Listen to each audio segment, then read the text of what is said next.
Bonjour à tous et bienvenue dans cette nouvelle vidéo. Aujourd'hui, on part sur les traces de Naafiri, la meute de fer. Ce ne sont pas les plus forts qui survivent, mais les plus unis. Dans la nuit noire chourimienne, rares sont les bruits plus effrayants que ceux d'une meute de chiens des sables. Ceux qui entendent ces hurlements perçants portés par le vent aride se tiennent prêts à dégainer leurs armes et économisent les forces de leur cheval, car les meutes voraces qui rôdent dans le désert se mettent à la poursuite de tout ce qui peut leur remplir l'estomac. Mais il existe une meute à part, animée par une faim plus profonde et plus ancienne que celle de n'importe quel autre animal sauvage. La faim d'une créature ayant passé une éternité sans rien avaler. Des siècles durant, Naafiri demeura enfermée dans une crypte, son esprit lié à un antique couteau de lancer. Ainsi, elle ne pouvait ni s'exprimer ni se mouvoir. L'arme était inerte, tandis que l'âme, elle, se remémorait la puissance jadis de Naafiri, celle qui faillit mener les Darkin. Elle aurait aisément pu vaincre en duel n'importe lequel d'entre eux et devenir leur chef. Pourtant, elle tomba droit dans le piège de cette infâme manifestation, Maïcha, et fut maudite à incarner ses lames inanimées. La honte et le regret la rongeaient.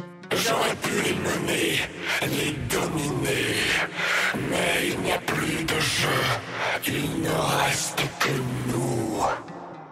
Si elle avait droit à une seconde chance, si seulement elle pouvait dénicher un autre hôte, un nouveau réceptacle. Il suffisait que quelqu'un se saisisse de l'arme, il ne fallait qu'un bref contact. Enfin, arriva le jour où les portes de son tombeau s'ouvrirent brusquement. Elle fut soulagée en reconnaissant le vent frais du désert. Cela faisait une éternité qu'elle n'avait pas ressenti cela. Et elle sentit également autre chose, la présence d'un humain. « Le voici, mon réceptacle. Mon doux réceptacle malgré lui, se dit l'âme d'Arkin. Mais son sauveur n'était pas ignorant de ses pouvoirs. À l'aide de pinces métalliques, il saisit l'arme avec précaution avant de l'envelopper fermement dans un épais tissu plombé. Il prit grand soin de ne jamais la toucher directement avant de reprendre sa route dans le désert, sous le soleil rougeoyant. Le désespoir submergeait Naafiri. Elle sentait les mouvements lourds du cheval durant cette pénible traversée. Était-elle réduite à cette forme, à vivre ce cauchemar éveillé jusqu'à la fin des temps? Elle sentit le cheval accélérer la cadence au fur et à mesure que le soleil se couchait. Elle perçut également les hurlements des chiens des sables au loin. Il fallait saisir cette opportunité. Sans un bruit ni un mot,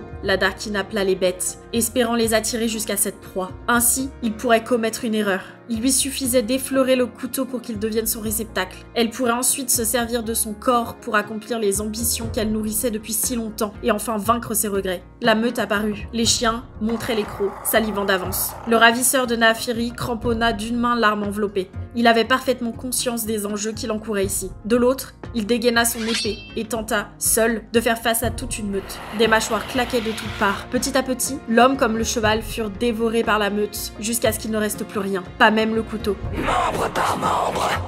Naafiri sentit le monde prendre forme et de nouveaux sens l'envahir. Pour la première fois depuis une éternité, elle sentit l'air vif lui assécher les naseaux. Le goût métallique du sang chaud lui recouvrait encore la bouche. Elle pouvait voir chacun des chiens, comme si elle les voyait d'un œil extérieur. Lorsqu'elle prit conscience de sa situation, son monde s'écroula. Elle était devenue les chiens de sable. Non pas un chien en particulier, mais la meute tout entière. Un même esprit dans différents corps, ainsi vit la meute. Son couteau, mis en pièces, faisait partie du corps de chacune des bêtes. L'ironie du sort était cruelle. Elle n'avait pas trouvé un réceptacle, mais des dizaines. Et aucun n'était utile à ses ambitieux projets. Elle détestait les chiens, détestait leur odeur, leur puce, et par-dessus tout, leur besoin de compagnie. Toutefois, au fil du temps, l'amertume de la Darkin s'apaisa, et elle commença à saisir la véritable nature de ses hôtes. Bien qu'ils furent sauvages, leur pensée collective était d'une profonde sagesse. Seuls, les chiens mouraient de faim. Ensemble, ils étaient le prédateur ultime, capable de chasser n'importe quelle proie, et il n'y avait aucune individualité. Il n'y a pas d'alpha, seulement la meute. La meute était l'entité qui les dominait tous. Naafiri se rendit compte que cette idée ne s'appliquait pas seulement aux chiens des sables, c'était également valable pour les poissons, les fourmis et les humains, et même les Darkin. Le monde n'aura pas la moindre chance quand les Darkin chasseront en meute. Elle repensa au passé et à la manière dont la rancune et les différents futiles avaient déchiré les Darkin, les empêchant de devenir les plus grands prédateurs de Runeterra. Naafiri savait ce qu'elle devait faire pour redonner aux Darkin leur gloire d'antan. Il ne lui restait plus qu'à trouver ses semblables et leur montrer la sagesse de la meute. Le monde entendra nos hurlements et saura que la mort est proche. Et voilà pour Naafiri. Pour l'instant, on a seulement une biographie, pas encore d'histoire. Donc je vous laisse là-dessus. N'hésitez pas à me dire en commentaire quel champion vous aimeriez avoir la semaine prochaine. Et je vous remercie d'avoir suivi cette vidéo. À bientôt!